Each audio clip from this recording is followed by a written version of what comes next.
Hola y bienvenidos a un nuevo capítulo del Rincón Nostálgico de Elías, aquí por los parlantes de glitch.cl. Eh, Ya han ocupado tanto mi intro característica o mi forma de decir glitch. Ahora todo el mundo en la página lo hace.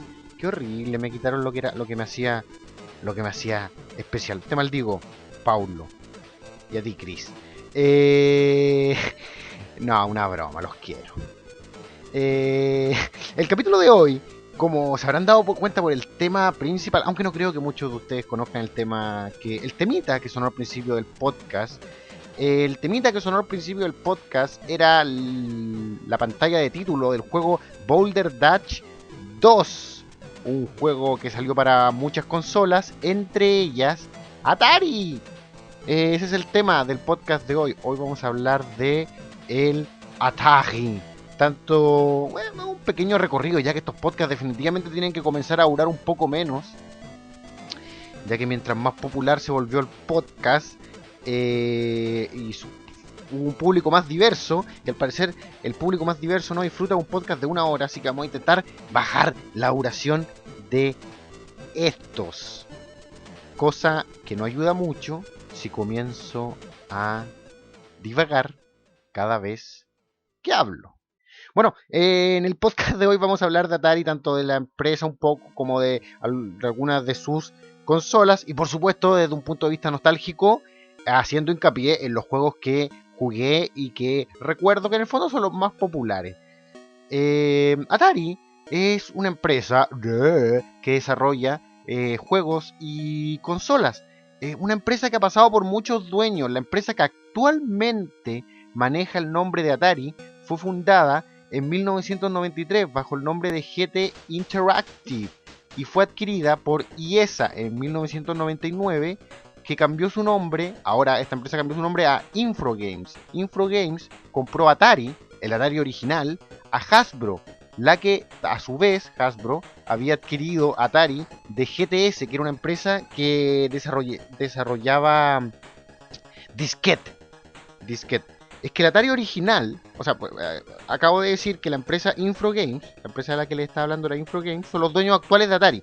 Porque el Atari original pasó por muchas manos, de hecho hasta fue parte de Warner, vamos a hablar de eso un pelín más adelante.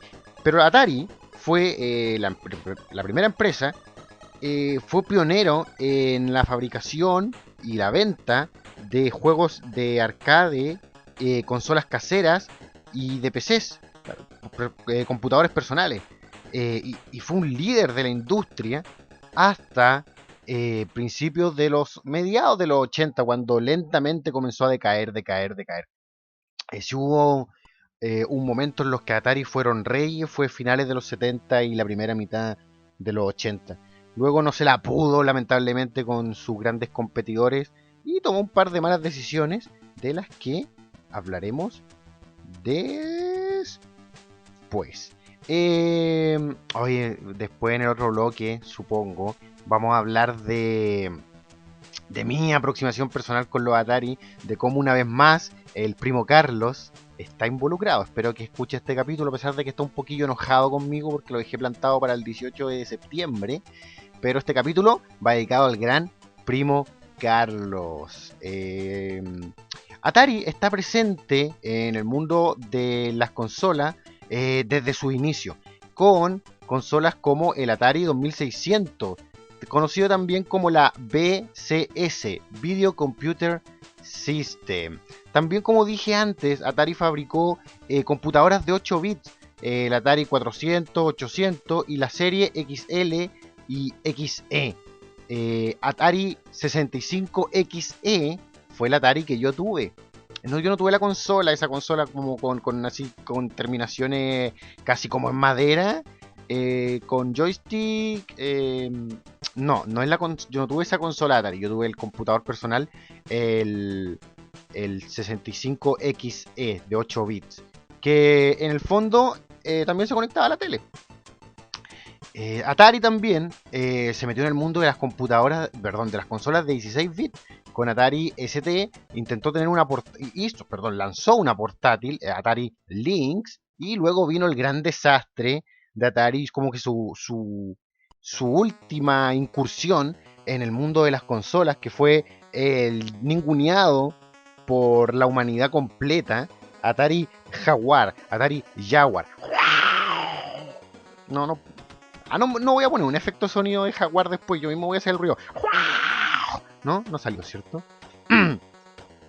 Atari Jaguar, supuestamente la primera consola de 64 bits, aunque como esto era nada más que nada una promoción de marketing, ya que en realidad se trataba de procesadores de 32 bits funcionando de manera paralela para lograr esa potencia de 64 bits. Oh, Atari Jaguar, trataste de engañar a tu público y te fuiste al carajo. Muchos dicen que esta consola fracasó.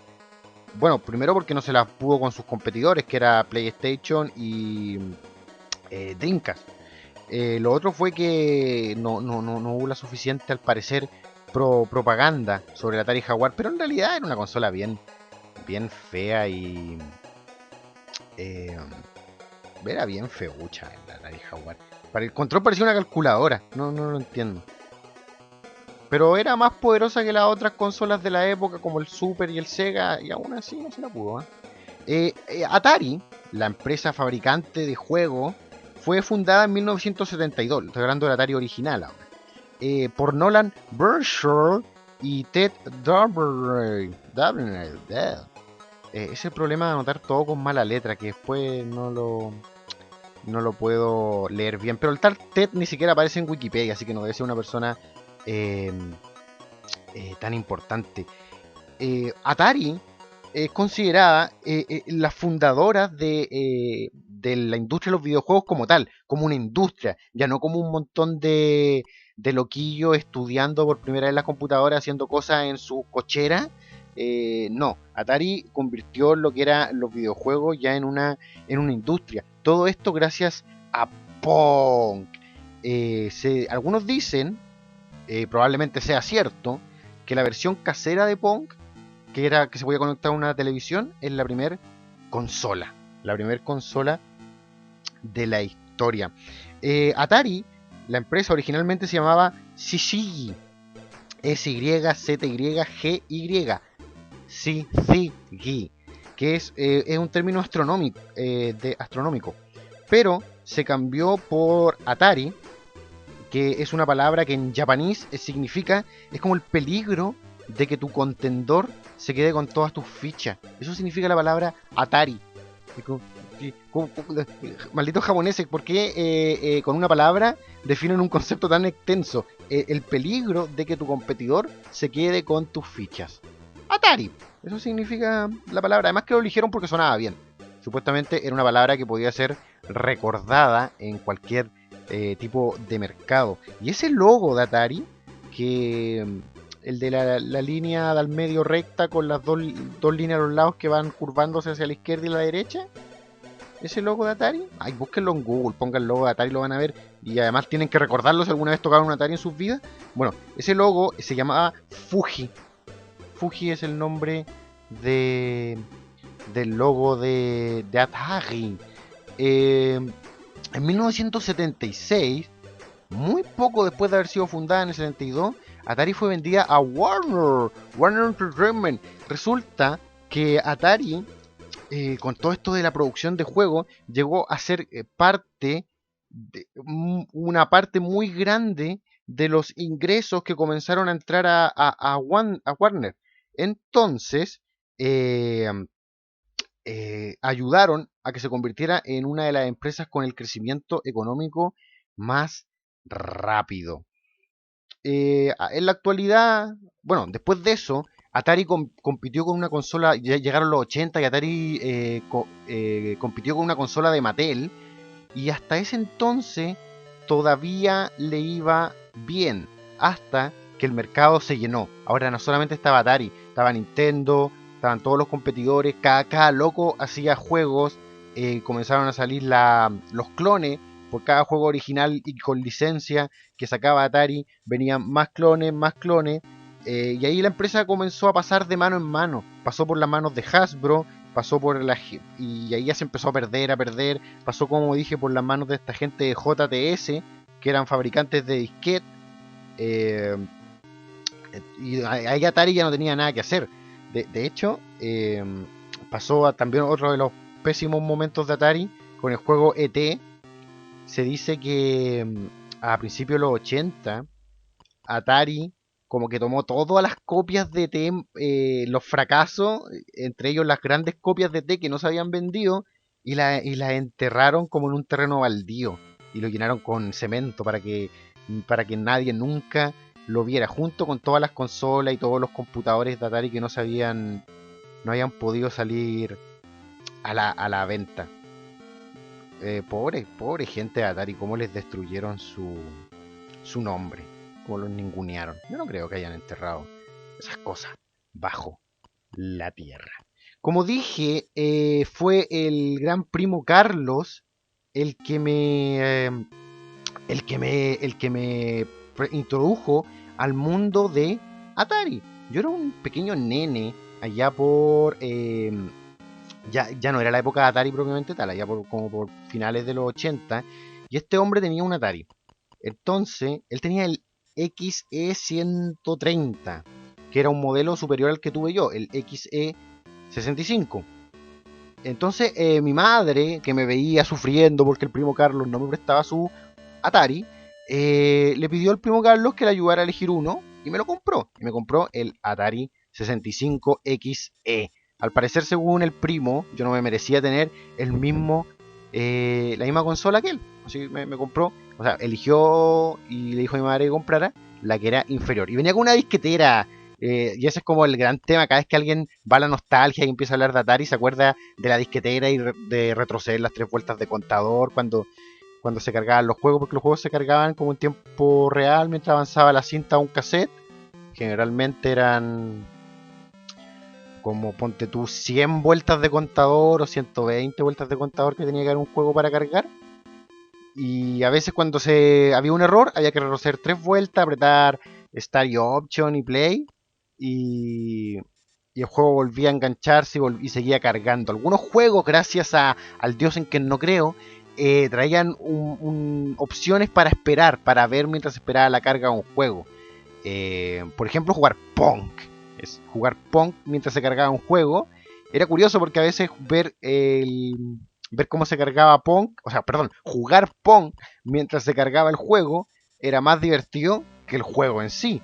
Entonces, a veces terminaba de cargar el juego, pero tú preferías seguir jugando Pong. Porque una vez que ya pasaba al juego, no podíais volver a jugar Pong hasta que volviera a cargar el mismo juego u otro. No todos los juegos sí eran tan bondadosos como de venir con la opción de jugar Pong. Algunos no venían con nada, solamente la opción de aburrirse mientras cargaba. Algunos venían con un contador. Recuerdo que tenía Montezuma Revenge, del que voy a hablar en el segundo bloque, y venían solamente con un contador. Otros, como el juego Boina Verde, Green Burger, que era horrible, no tenía nada. Tenía un signo de exclamación en la pantalla azul mientras cargaba, y tú no sabías si el juego estaba cargando, ¿no? Y a las como 3 horas partía el juego.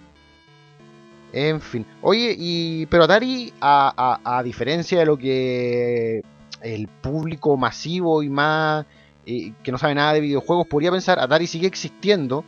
Como dije, parte de Infogames.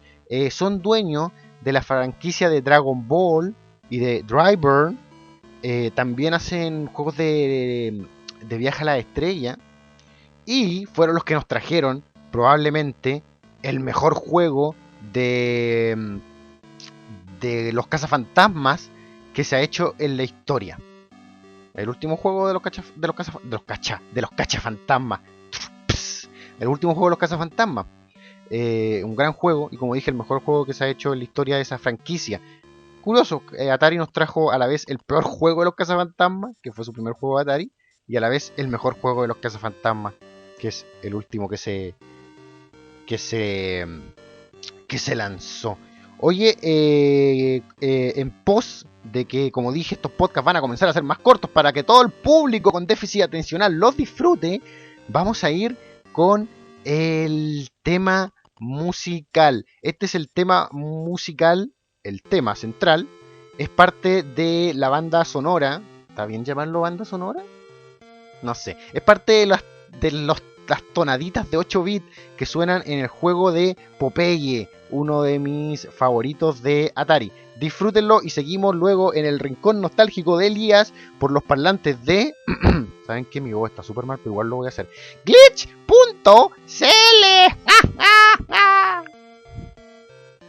Y regresamos luego de ese gran tema de 8 bits que pertenecía al juego de Popeye para Atari. Juego de la compañía Nintendo, producido por la compañía Nintendo para Atari.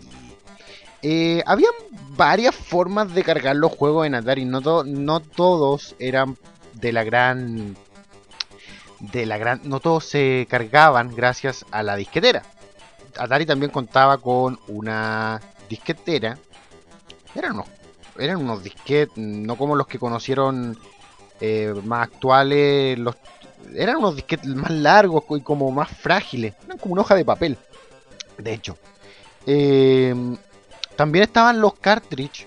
El Atari 65 XE, como todos los de la serie XE y las otras series también, tenían una entrada por atrás para cartridge, que era mucho más fácil en términos de cargar, o sea, era inmediata y venían como 40 juegos por cartridge. 40, por decir un número. Entonces salían todos los juegos en una lista en la pantalla con una letra. Y uno apretaba la letra. Entonces no podían haber sido 40, o si el abecedario no tiene 40 letras. Entonces, bueno, de veintitantos juegos. Tú apretabas la letra que correspondía al juego y ¡pum! Jugaba al juego. Y era mucho más rápido eso, definitivamente, que cargarlo en la casetera. La forma de conectar el Atari a la tele era un cacho, porque el conector tenía como las patitas. En esos tiempos a las teles atrás se le atornillaban cuando los conectabais a algo, una antena, o en este caso al conector del Atari. Era como con unas patitas que había que atornillar y a veces esas patitas se quebraban y había que empezar a pelarlas y a ponerlas alrededor del tornillo. Lo otro es que por atrás tenía una entrada coaxial para conectar el cable coaxial aéreo, o del cable, si ya tenían cable en esa época, y uno hacía el traspaso con una palanquita entre o Atari o televisión. Pero cuando uno pasaba a televisión, como que no se veía tan bien la tele, si en vez de conectarla directamente a la tele, si la pasabas por el conector del Atari. Que era como dije, era un espectáculo estar pelándole las patitas porque se cortaban y después era el puro pelito que ponía alrededor del tornillo detrás de la tele. Era toda una época esa. Y insisto, ponerme a hablar de este tipo de cosas no ayuda a que el podcast dure menos, pero tiene que empezar a durar menos. Sí, señores. Ya. Entonces el primo Carlos dice: Elías, cómprate esta Atari, que tu madre te compre esta Atari. Mi madre me compró esa Atari. Ahora yo era un niño feliz porque tenía Atari. Luego, a los pocos meses, el primo Carlos aparecería con su Nintendo. Y siempre en su intento por mostrarme que él tenía más bromas. Primo Carlos es un gran amigo mío. Espero que no siga enojado porque lo dejé plantado para el 18 de septiembre. Mi primer juego de Atari, como lo dije en el especial de los Cazafantasmas, fue los Cazafantasmas. Un horrible juego del que no quiero hablar mucho porque me trae horribles recuerdos. Qué juego más malo. De hecho, bueno, actualmente lo que es bueno o es malo en videojuegos clásicos lo manda, para los que no saben, un sujeto que hace videos llamado el Angry Video Game Nerd. Él es quien actualmente decide qué es bueno y qué es malo en la industria de los videojuegos de la nostalgia. Y este hombre dice que este juego es malo. Yo, siendo un gran fan de él, a veces podría no estar de acuerdo, pero esta sí es una ocasión en la que tengo que estar de acuerdo con él. Este juego fue producido por la gente de Activision, que por si no lo sabían, la mayoría de los empleados de Activision era gente que iba renunciando a Atari. Un cuento bastante extraño. Entonces esto hicieron este juego que, como muchos juegos de Atari que intentaban ser un poco más complejos que el simple hecho de avanzar y disparar, caían en el error de que la gente no comprendía sus tramas. Fue muy similar a lo que le pasó al juego de ET, que tú no sabías qué hacer. Yo personalmente no sabía qué hacer en el juego de los cazafantasmas. Armaba el auto con piezas que había que comprar, luego recorría una ciudad, al centro salía un edificio que se llamaba Azul. Tú a través del logo de los cazafantasmas estabas recorriendo este plano de la ciudad. De repente pasaba escenas en las que estabas manejando con una perspectiva aérea. A veces aparecían fantasmas a los que había que dispararle desde el auto. Después llegaba a un edificio y había que cazar fantasmas. ¿Cuál es el sentido de este juego? Bueno, si quieren saber cuál es la mecánica para de verdad terminar el juego, vean el video del Angry Video Game Nerd, James Rolfe, en su página cinemamassacre.com, y ahí él va a explicar todo el método de cómo terminar el juego. Pero un juego, sobre todo un juego de Atari, no debería tener una mecánica tan... no compleja, si la mecánica es fácil, pero si va a tener una mecánica un poco más que amerite pensar, explíquenla ya. No es como un juego como Montezuma Revenge, que es súper intuitivo. Y otra cosa por la que es muy conocido este juego de 1984 es porque cuando lo terminas, el juego dice Congratulation. En vez de Congratulation, dice Congratulation. You have completed a great game and proved the justice of our culture. Now go and rest our heroes. End of game message. No, esa parte está de más. El juego es muy conocido por primero ser extraño, por no explicarse bien y por su pantalla final y por la dificultad que tiene. Ah, y porque no sale Winston. También lo explica James Rolfe en su video sobre los videojuegos de los cazafantasmas. Pero la mayoría de las versiones, los videojuegos de los cazafantasmas, dejaron a Winston de lado porque al parecer era muy complicado pintar un personaje de color.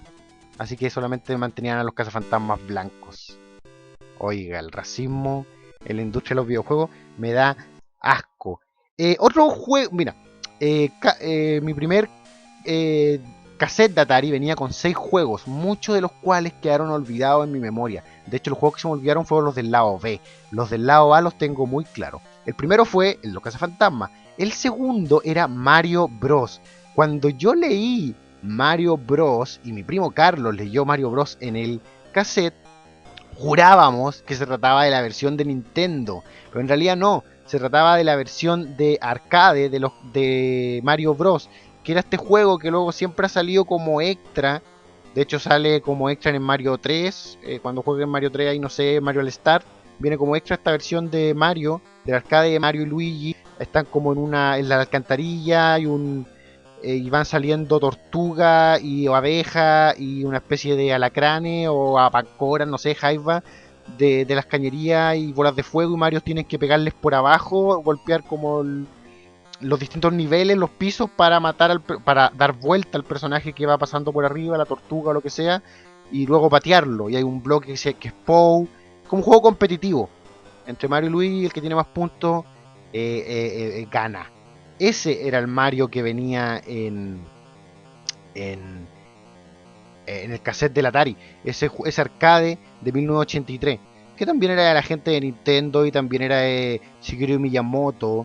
Shigeru Miyamoto y otro tipo llamado Gunpei Yokoi, ¿quién sería? No sé, pero también generaron... ¿Quién sería este Gunpei Yokoi? No sé, nunca lo había escuchado. Probablemente Miyamoto se deshizo de él después, pero ellos también juntos también participaron de Donkey Kong. De hecho, hasta en Virtual Boy hay una versión de este juego llamada Mario Clutch, que es arcade de Mario Bros. Tuve muchos largos momentos de diversión con este juego de Atari, a pesar de que no era el Mario de Nintendo que yo quería ver. Pero no me pregunten cuál era el final porque no tengo idea. De hecho, voy a levantar la mano derecha y voy a aceptar algo. Yo nunca terminé un juego de Atari. Eran como infinitos para mí. No sé qué juegos de Atari tendrían final y cuáles juegos de Atari no tendrían final. Yo personal... Ay, de hecho, todavía tengo la mano levantada, la voy a bajar porque parezco un estúpido. Yo nunca terminé un juego de Atari. De hecho, el primer juego que terminé solo, lo he dicho antes, lo voy a repetir, es Super Mario World de Super Nintendo. Ese fue el primer juego que yo terminé. No así ningún juego de Atari. Así que no me pregunten cómo termina Mario Bros. porque ni idea. El tercer juego que venía era el juego de Popeye, el juego, como dije, desarrollado por la gente de Nintendo en 1982. Que me encantaba su música y el juego, como dije antes, era como debería ser un juego súper intuitivo. Tú manejabas a Popeye, tenías que recolectar distintos ítems según la etapa. En un ítem había que recolectar como corazones, que eran los besos que te tiraba Olivia. En otro, en la segunda etapa había que recolectar notas musicales de una canción que estaba cantando Olivia. Y en la tercera etapa había que rescatar, había que recolectar las letras de la palabra help que salían de la boca de Olivia, que siempre estaba como en una posición de peligro, y ahí estaba Brutus o Pluto, como le prefieran llamar, eh, deambulando por el escenario. Y tenía tonadas bastante recordables y pegajosas, por lo menos para mí. También estaba mi personaje favorito en las caricaturas de Popeye, Pilón, que estaba como en un trampolín y si tú saltabas y Pilón lo levantaba y después caía y te hacía saltar un poco más alto.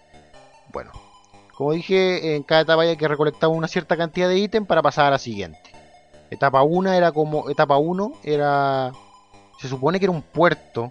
Pero esto lo leí en internet. A mí no me pareció un puerto, pero ya, digamos el puerto. Etapa 2 era como una ciudad. Y etapa 3 era un barco.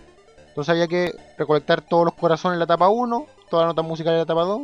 Todas las letras help en la etapa 3. Y ahí volví a ir a partir en la etapa 1, pero ya más difícil. Etapa 2 de nuevo, más difícil, 3 más difícil. Al final creo que eran 9 niveles. Nunca pude pasar el noveno nivel.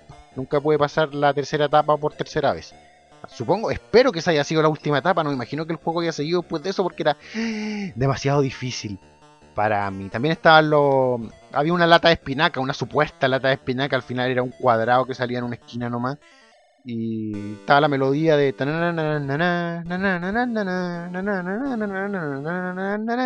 la típica melodía de Popeye. Un juego bastante divertido de Atari, como era Mario Bros también para mí. Y no tuve otro cassette de Atari hasta que un día, para mi santo, nunca lo voy a olvidar, mi hermano, el gran Alejandro Yacaman, me regaló el Montezuma Revenge. Un día para mi santo apareció con ese juego en su mochila. Nunca voy a olvidar ese día. Mira cómo vuelve la nostalgia en la pieza de mis viejos. Y apareció con Montezuma Revenge. Definitivamente uno de mis top 2 de los mejores juegos de Atari. Un juego de 1984. La expresión Montezuma Revenge, la venganza de Montezuma, para los que no saben, viene de un término norteamericano a cómo ellos llaman a el desorden intestinal por comer comida en México. Básicamente, si te da cagadera luego de comer en México, los gringos dicen, Montezuma Revenge. Y por eso le pusieron el juego así. El protagonista del juego, contrario a lo que muchos pensaban, no se llama Montezuma. El protagonista del juego es Panama Joe, un personaje que está como en la excavación de la pirámide de Montezuma II. Y tiene que recolectar los tesoros y burlar todas las trampas y enemigos que hay en esta pirámide de Montezuma. Panama Joe se llama el personaje, esta especie de Indiana Jones, Panama Joe. Hay una... Y bueno, todos conocen el juego, que es como un laberinto, son como calabozos que conforman un laberinto grande. Vas recolectando llaves para abrir puertas, saltando cráneos que van girando, hay serpientes, hay espadas, hay cadenas láser, hay plataformas que se mueven, hay fuego, hay etapas que son oscuras y para pasarlas necesitas tener una antorcha. Tus vidas se reflejan en la esquina superior derecha de la pantalla con gorritos, que son los mismos gorritos que trae puesto Panama Joe. Y cuando vas subiendo una escalera, ya está a punto de llegar al piso de arriba, el personaje se agacha y se le ve el culo. Se le ve el culo, y eso es como la primera vez que, en mi teoría, siempre ha sido mi teoría, de hecho hice un video sobre eso, búsquenlo en mi Facebook, sobre que es el primer Goatse de la historia. Panama Joe, cuando termina de subir una escalera y llega al piso de arriba y queda como inclinado un momento y se le ve el popó apuntándose a la pantalla, es el primer Goatse de la historia. Búsquenlo, véanlo, analícenlo y verán que tengo razón. Definitivamente un gran juego, además que su tiempo de carga era nada, eran como 36 vueltas de contador, así que genial, no había que esperar, no venía con Pong mientras se cargaba, pero no había que esperar nada para jugarlo. Mi hermana también tenía un cassette con... Tengo una hermana, sí, nunca hablo con ella, nunca hablo de ella porque no hablo con ella. Ella tenía un juego que se llamaba Pole Position en un cassette, que era un juego de auto. Nunca me gustaron mucho los juegos de autos, pero lo jugaba para que mi papá como que me estuviera conmigo, porque nunca estaba mucho conmigo. Había otro juego de Atari, Tic Tac Toe 3D Tic Tac Toe. El Tic Tac Toe de 1980 era el juego. El Tic Tac Toe, para los que no saben, es lo que conocemos aquí como el juego del gato. El gato, chuchu, cuando en clase tú, bueno, usted ahora no sabe lo que es clase, usted lo único que conocen es estar en paro. ¿Cuánto llevan en paro? No tengo idea, no veo las noticias, pero llevan como 1000 años en paro. Bueno, déjenme contarle. Antiguamente la gente iba a instituciones escolares o universitarias a estudiar. Cuando nos sentábamos en algo que nos gustaba llamar en esa época escritorios o pupitres o sillas con la tonterita para firmar el brazo, etcétera. Y nos sentábamos uno al lado de otro a ver a un profesor, una figura de autoridad que respetábamos medianamente, que venía a instruir conocimiento. Insisto, ustedes no tienen nada idea de esto porque han pasado toda su vida en paro, pero ya, este tipo instruía conocimiento, pero la verdad nadie estaba muy ni ahí, ¿cachai? Y también ocupábamos palabras como ¿cachai? Era otra época. Entonces nos poníamos a jugar gato en los cuadernos de otro, un juego en el que había que hacer cruces o círculos y el primero en tener 3 o en línea, pum, gana. Tic Tac Toe 3D era esta versión, pero en un tablero con 4 niveles y la opción de y 4 espacios para poner línea. La cosa es que las líneas las podía hacer ya no solamente hacia arriba o hacia abajo, también podía ser de izquierda a derecha, o sea, en los 4 niveles eran como si fueran un solo nivel juntos. O sea, tú podías hacer un gato poniendo la figura, tu marca de X o círculo en cualquiera de los 4 pisos. Es bien complejo explicarlo, tan complejo explicarlo que hasta el día de hoy no lo entiendo en realidad. Siempre me ganaba la machine, la inteligencia artificial. Otros juegos que recuerdo de Atari, a pesar de que no los tuve yo, era Crystal Rider, que venía en unos cartridge de mi primo Carlos. Dick Duck de 1983, fabricado por Namco, que era el objetivo era este típico juego de cavar y matar a los enemigos dejando que le cayeran rocas encima. Como que tú escarbabas y decía que el compadre te siguiera, te ponías debajo una roca, te corría y la roca lo mataba. También podía inflar a los personajes para matarlos. Ese era Dick Duck de 1983, que tuvo como 1000 clones. E.T. de 1982. Otro video que según James Rolfe, otro juego, perdón, que según James Rolfe es el más malo de la historia, o uno de los más malos de la historia, y tengo que estar de acuerdo, ya que tiene el mismo problema de los cazafantasmas, pero peor aún. No se explica, tú no entiendes lo que estás haciendo. Básicamente había que recolectar piezas del teléfono de ET y esquivar a los adultos y llevarla a un lugar específico y que llamar a casa. Pero eso no lo iban a entender nunca. Asteroid de 1979 también es un juego de Atari, pero era un juego con una máquina de vectores. Otro de los primeros arcades que redefinió la época y que construyó la industria de los videojuegos y lo transformó en algo popular fue Asteroid. Que no se trataba de píxeles ni era una cosa casera. El original era hecho con líneas de una máquina de vectores. Después tuvo mil adaptaciones.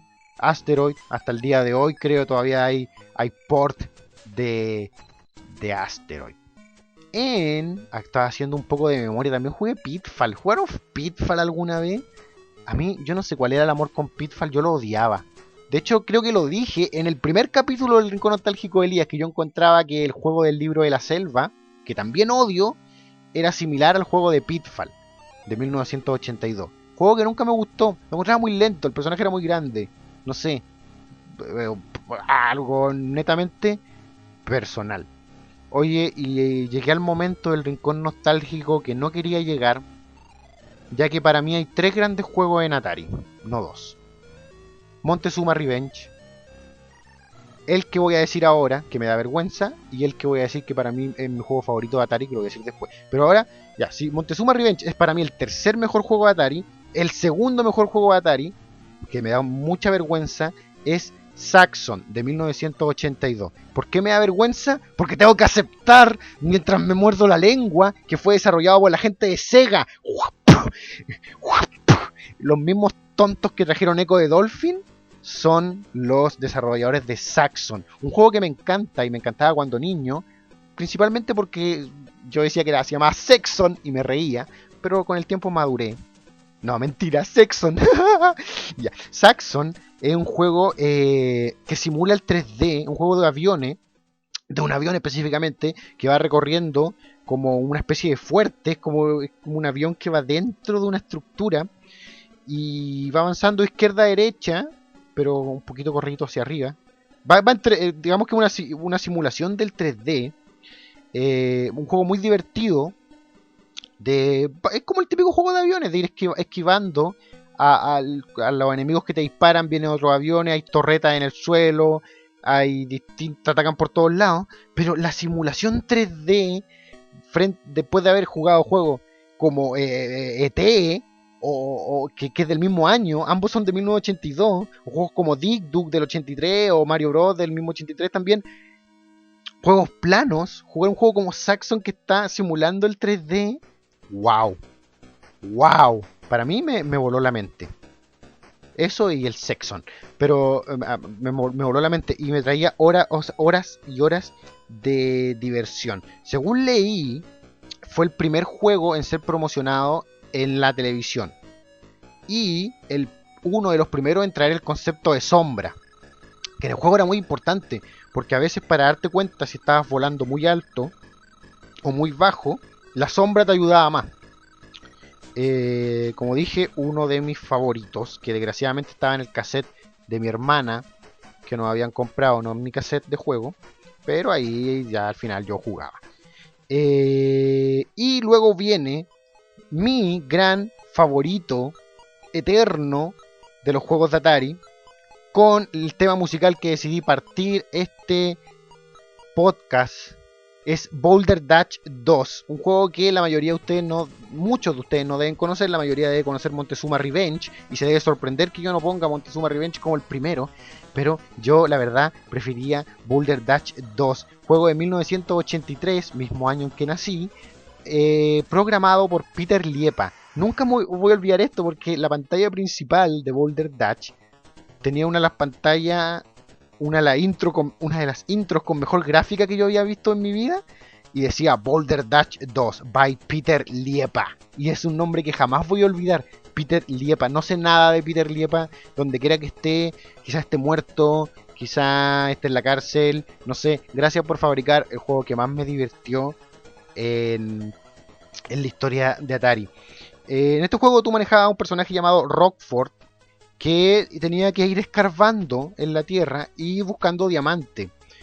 Pero era un juego de puzzles súper complejo, porque ir capturando estos diamantes no era como en el Dig Do, no era como en otro juego de recolectar cosas, no era como Popeye. Era un juego de puzzles en los que en la tierra habían muchas rocas y diamantes mezcladas en tu paso mientras escarbabas en la tierra. Y llegaba un momento en el que cada vez que tú excavabas desencadenaba avalanchas de piedra, avalanchas de diamante. Habían enemigos también que eran como unos cuadrados que se prendían y apagaban, que iban por el escenario dando vueltas. Entonces cualquier movimiento en falso desencadenaba tu muerte o que quedaras atrapado, porque tú podías empujar una roca si tenías espacio libre atrás, pero no podías empujar dos rocas si estaban pegadas una a otra. No podías empujar una roca si atrás de la roca no había tierra. Como quizás mi explicación no es la mejor para los que no conocen Boulder Dash, busquen un video en YouTube, qué sé yo. Y para los que conocen Boulder Dash, quizás entiendan por qué lo pongo por sobre Montezuma, porque era un juego en el que la hacías bien o la hacías mal. Y si la hacías mal, quedabas atrapado. Y quedabas atrapado nomás. Que yo recuerde, o nunca supe, no había un botón de suicidio. Había que o resetear o volver a empezar, o esperar a que el tiempo se terminara y muriera, o volver a empezar nomás, ¿cachai? Era horrible. Y frustrante, pero al mismo tiempo, frustrantemente en buena. Porque era un reto. Nunca terminé Boulder Dash, sí avancé mucho. Me encantaban yo siempre me armaba la historia que el tipo estaba como escapando de la cárcel y escarbando su salida a la libertad. Probablemente no era esto lo que estaba haciendo. Además que me parecía curioso porque en la pantalla de inicio Rockford parecía un tipo joven, pero cuando tú veías el juego en sí tenía como cara de alien o cara de hormiga. Parecía un ser humano joven en la pantalla, pero reflejado en el juego parecía tenía como una cara de hormiga, tenía una polera raya y zapatilla. Era bien divertido el compadre. Y hubieron, ¿sabes qué? No sé cuántos Boulder Dash hubieron. Al parecer fueron 5. Recuerdo haber visto una lista de varios Boulder Dash, una cosa así. Pero yo jugué el 2 y me encantaba. De 1983, grande Peter Liepa. Y esos fueron algunos, varios, solamente una peinada en realidad a los juegos de Atari que jugué. Hay muchos otros juegos de Atari que recuerdo. En un cartridge que me pasó el primo Carlos venían varios. Yo compré luego cassette, mi hermana compró cassette. Recuerdo uno que se llama Oil, que era una especie de Pac-Man, pero tú estabas era como un Pac-Man, pero tú no te podías separar de una cañería que te iba, como que estaba pegada a ti. Entonces, si alguno de los monstruos tocaba la cañería, igual te mataba. Entonces tú ibas recorriendo un camino, pero tenías que volver hacia atrás para que nadie tocara la cañería que estaba conectada a tu espalda. Se llama Oil ese juego. ¿Qué otro juego recuerdo? Había Boina Verde, Green Beret, que era un juego horrible. Había un helicóptero que no puedo recordar cómo se llamaba. En fin, muchos juegos. Había juegos de ajedrez. Juegos de ajedrez, créeme, jugué muchos juegos de ajedrez. Mi hermano le encantaba el ajedrez. Por lo tanto, si algo me sobró en la vida, fueron juegos de ajedrez en Atari. También tenía Commodore y también tenía un ajedrez en el Commodore. Y eso, qué pena que Atari nunca haya seguido fabricando consolas. ¿Se imaginan que a Jaguar le haya ido bien? Quizás tendríamos una cuarta consola en el momento en el mercado compitiendo con Wii, con Play 3 y con Xbox. En fin, sería como... ¿Qué hubiera venido después del Jaguar? Atari Lion, Atari Zebra, Atari Elephant, no sé. Bueno, pero por lo menos siguen entregándonos buenos juegos, a veces, como el juego de los cazafantasmas. Ese fue el Rincón Nostálgico Elías de esta semana. Me volví a pasar de largo, pero no tanto. Soy un nostálgico, no puedo evitarlo. Así que muchas gracias por escucharme hasta el final. Seguramente muchos de ustedes me van a decir, pero ¿cómo no mencionaste este juego? Bla, bla, bla. Y lo van a escribir acá abajo en la página. Háganlo.